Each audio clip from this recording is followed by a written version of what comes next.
if you integrate sustainability in your course without diluting the content of your course, it can make that course more rewarding for you to teach and much more rewarding for the students to learn. It is about a better experience for yourself and for your students.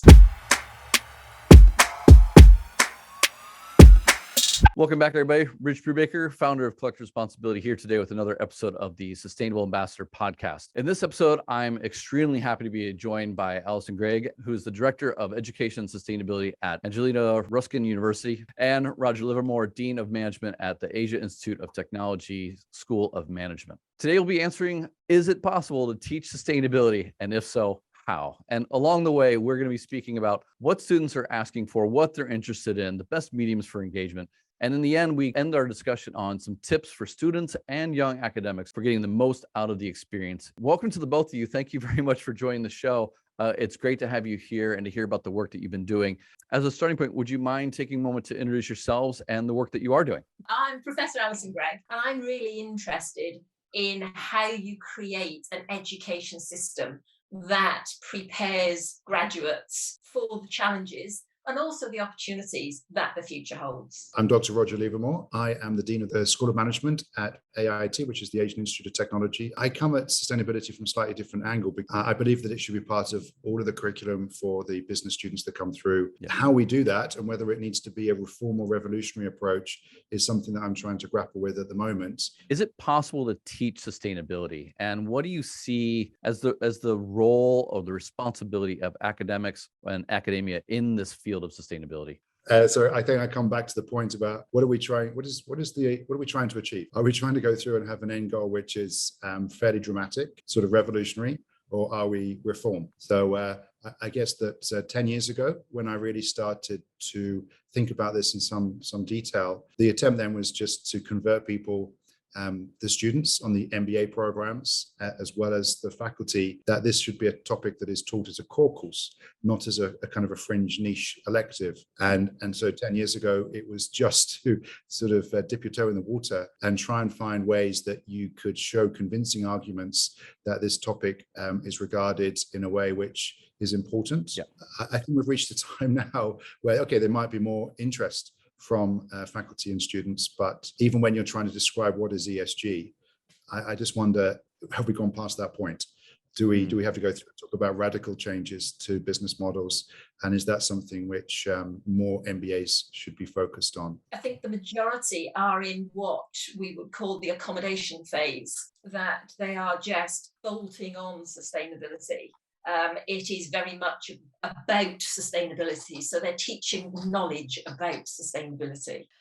Where we really need to get to, I think, is the reform and the transformation. So reforming is about reforming your business model as an organization, reforming your business model as an educator. The transformation side of it really is about transforming the whole purpose of a degree, the whole purpose of a module or a course. So I think we're all on this journey, but I think we've got a long way to go on that journey. Have you seen kind of, moments in time where things are, we're seeing breakthroughs, but then we're seeing pullback? Have you, kind of in the context that you just mentioned, is that something that you see often, is that ebb and flow, be it through the students or through the market? And is that something that you've had to navigate around? Or is it, we just need to go forward and figure out how to get to that end goal, as you were talking about, Roger? Having taught around the world, based in the UK, then Hong Kong, now in Bangkok, and teaching people who are really truly diverse, that come from many different parts of, say, Southeast Asia, South Asia, East Asia, and I think there have been some differences of the way this subject is understood. So the level of debate from some of the students that come in is very minimal. So right. not even understanding what CSR or ESG means, partly because the priority in their countries is there might be a lot of conflict, and that's the kind of core focus. So teaching them at that sort of level reminds me of how things used to be sort of 10 or 15 years ago when I was teaching on business ethics in UK business schools. And I went through that same cycle in 2012, 2013. I was teaching at Hong Kong University of Science and Technology. There's a lot of tension. You end up having three different groups. One group, which was really sort of 20% of the Europeans in the class, were kind of castigating those from parts of Asia and the US who really resisted the notion that there should be this discussion taking place, that there should be a course on this on their MBA program. Things have certainly changed. There's a curiosity, but they're intrigued more that there are jobs in this area, and the students take note of that type of thing. Alison, I mean, your construct's a little bit different because of the nature of your school. So how do you see that? It's definitely been a journey. I was appointed in this role 10 years ago to bring sustainability into the curriculum across the university. What that meant to a lot of people was tell them the solutions, tell them what they need to be doing to solve our sustainability challenges as we see it from this very Western perspective. And the way that I've taken education for sustainability is really, this is much more about changing the lens through which students see the world and see their subject and apply their subject. So that's a very different prospect for a university than putting on a new course on sustainability, for example. Don't you run into that challenge where you get the fierce kind of pushback on whether or not it's even important to them, how they should use it, what's the value long term? Or is it better to kind of flip it around and be like, okay, what does this group care about? What does that group care? And start to create or cater the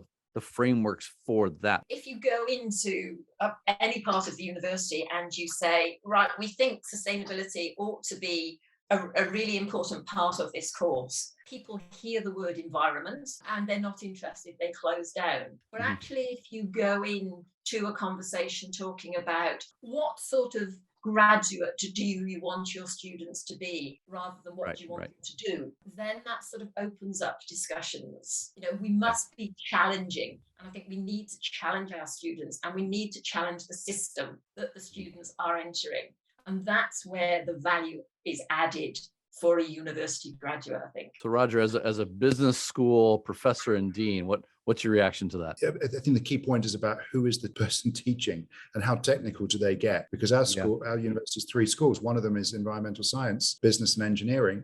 And when you mix those 3 sets of students together, it really depends on the lecturer and how they pitch this, because the more technical it gets, the more it switches off a business student really, really fast. I strongly believe there are principles that should be taught on their own and straight in the face to different students that are pretty common. How much can you effectively do with mandatory and keep engagement high? And then how much do you work with the other professors in the university to say, can you put in 5%, 10%? Like, is that the better path, or is it really kind of sector specific?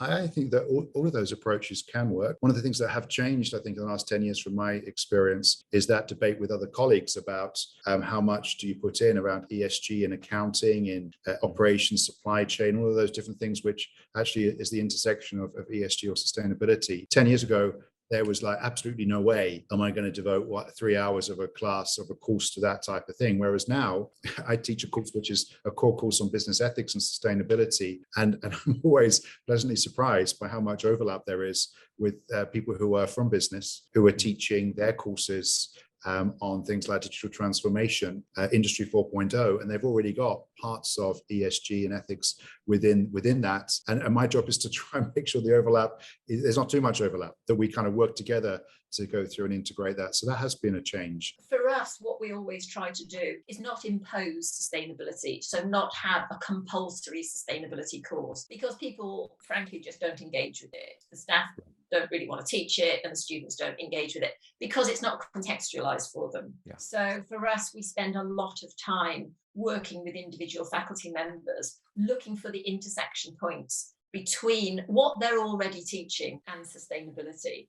So getting them to ask the so what question. Why is this knowledge important, and what can you do with it? Are you finding that more and more professors are asking for that, or more and more students are saying, we want integration? Is that part of the trend? Is that helpful at all? Certainly for us. I mean, we get people literally banging on the door and saying, why is there no sustainability in my X degree? That's the sort of question that they ask. And I think for senior management, it made them take note. I think they pay a lot of attention, certainly in the UK, to what students are saying. So what percentage would you say are enthused? What percentage would you say just totally hate it? And what percent would you say it's up to us to convert? 10 years ago, I would say that 50% were hostile in an MBA class to this and maybe 20% were kind of very much in favor, and 30% were kind of on the fence. Now it was maybe 10% kind of a little bit hostile, but they are quietened by the 40 or 50% that really regard this as a very important subject area. And then the rest, 30-40%, a little bit on the fence over that. Some of the people that are the most resistant, or I wouldn't say resistant, but some of the critical thinkers who have kind of wondered why they're looking at that when they're looking at finance as well, they kind of, their mind has changed because now they're getting internships working for the UN or other organizations. And they did it because they've had a course on this subject area and they realized that's a really good career opportunity for them. So I hope that internship will mean that it will change their mind even further, and that those people who used to be fairly critical will now be a bit more evangelical about the subject area and convert others of a similar mindset. Alison, I know you're looking at a much broader population. I suppose the answer is it varies where you look, really. There are certainly some subjects where there is very little hostility. Other parts of the university which are very sort of reductionist in their approach. I think part of the question that they always ask is, well, how do we do this within the constraints of professional qualifications that also need to be signed off at the end of a degree, for example? Right. So I think the other thing that we have to do is work with those professional bodies, because if they can integrate sustainability as part of the professional recognition, then automatically that will trickle down into a change in the curriculum within the universities. What's the market right now? Is the market for jobs around sustainability and those who are sustainably minded growing? Is it a career that people can come into? Does that help you, develop more curriculum, do more work around sustainability in the classrooms? Yeah, we've definitely seen that in the UK. The whole ESG thing has taken off, really. And I think a lot of companies are now specifically looking in their job adverts for particularly master's students who have got some sort of sustainability background, whatever that means, really. And I don't think necessarily the employers know what that means. But, I think there is this sort of growth happening from organisations. I think the other change that we're seeing is a lot of local policy and national policy around green skills and green jobs in terms of post-COVID and in the UK post-Brexit. A lot of the policy has been about growth in that green sector, green jobs and green skills. Again, whatever that means. Right. So that is another, I think, way in which the whole sustainability agenda has become more visible to students and probably also to their parents. Roger, you're launching an ESG certificate.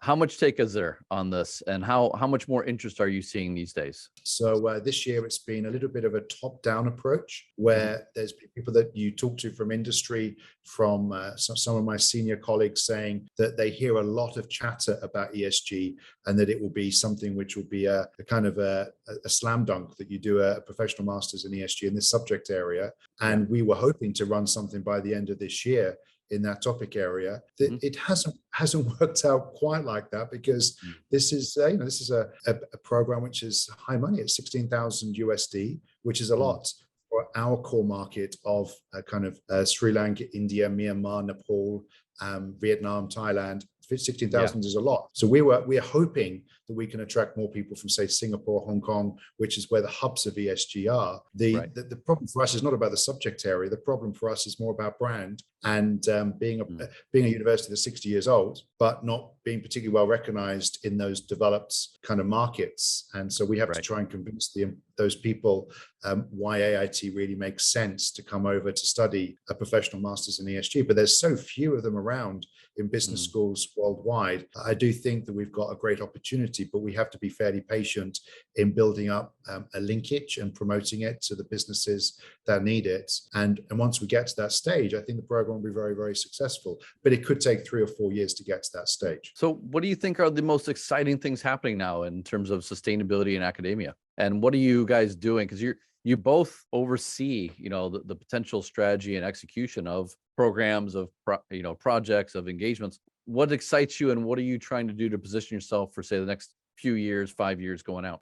My efforts really are on the strategic direction of the university. So, going back to this accommodation reform and transformation, it's really about transforming our education strategy, transforming our research strategy, transforming our operations strategy, so that sustainability is at the heart of what we do. So in terms of the learning and teaching part of the university, for example, which is an area that I spend a lot of time in, it's really ensuring that getting students to question the question, not only answer the question, is a core part of all courses. And in questioning the questions, what they're doing is linking to sustainability. So they definitely need some knowledge about sustainability, but it's about them thinking about how they're going to apply that knowledge. And so that is the way we're trying to change the education system within the organisation.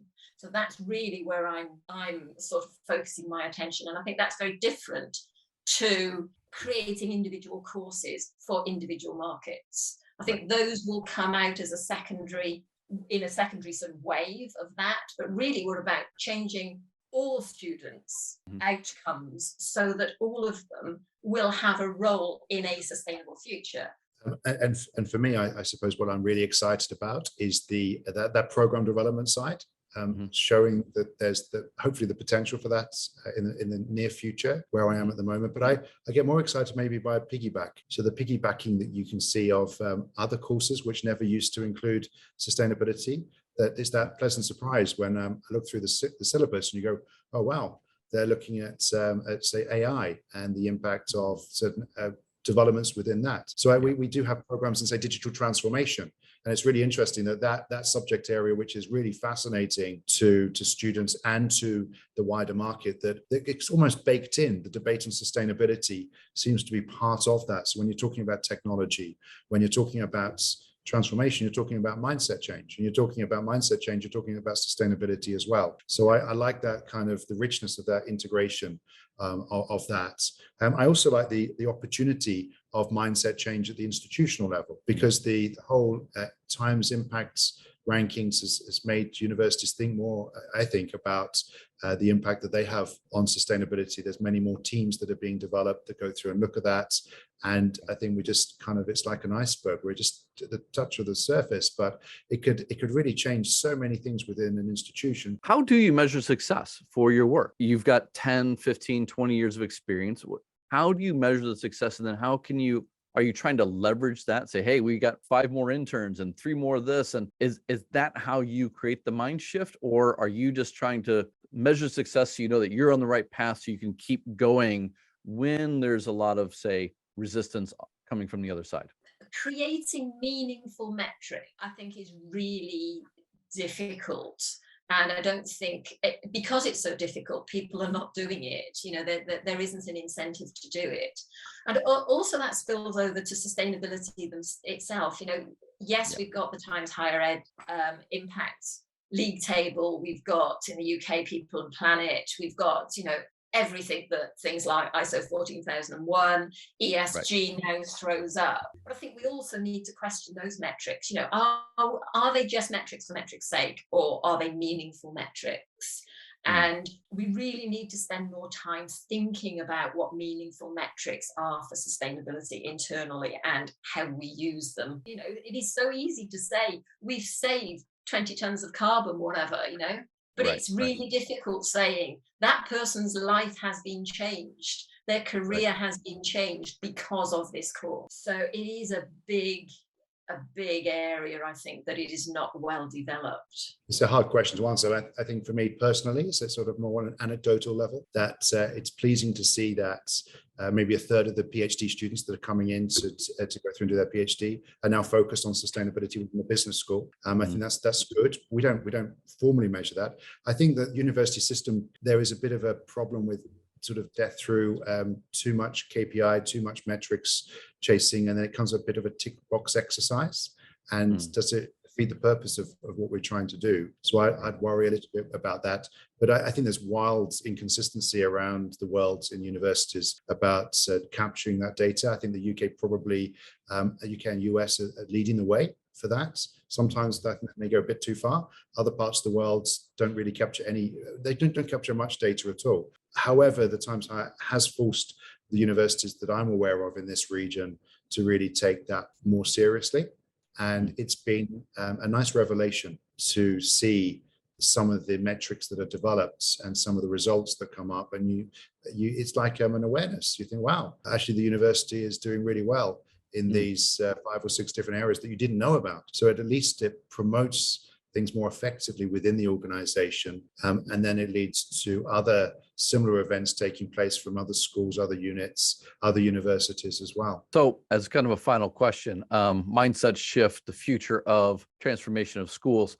If you were talking to a young academic coming in right now, looking to either build their career around teaching sustainability, building a more sustainable school, working in this space, what advice would you give them? I think for me, there's 2 bits of advice. The first is, if you integrate sustainability in your course without diluting the content of your course, it's not an either or, it's something which is fully integrated, then it can make that course much more rewarding for you to teach and much more rewarding for the students to learn. So that's the first. So it is about about a better experience for yourself and for your students.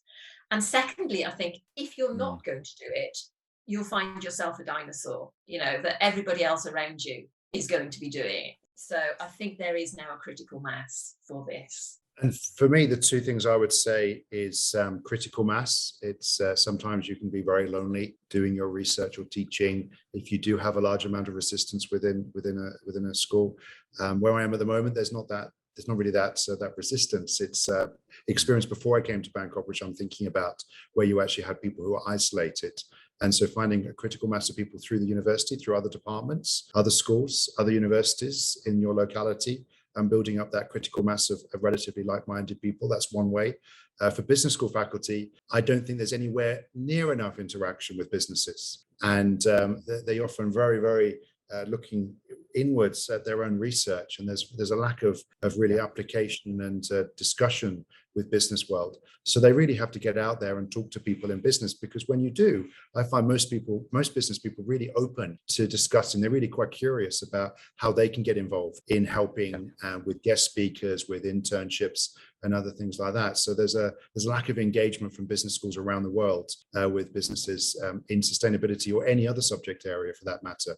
So they're the 2 bits of advice that I would give somebody who's a management faculty coming into a business school. Yeah, I'd say the only reason I made out of my second year of teaching at SEEBS was that I was bringing in 12 internships. I was bringing in 36 speakers to campus, and I had about 35 to 40 consulting projects that were live with the students. And so for a business school, they're like, wow, all these people coming in. And we had like the top person for IBM's volunteering program worldwide say this was transformative for our organization. So I wasn't great in the classroom. What I was great at was creating those connections that you mentioned. And then that helped to drive others at the school to go, oh, maybe I can do that too. And then eventually, my usefulness was over, but that was what really helped me, was that connection between business school, or between school and the community itself.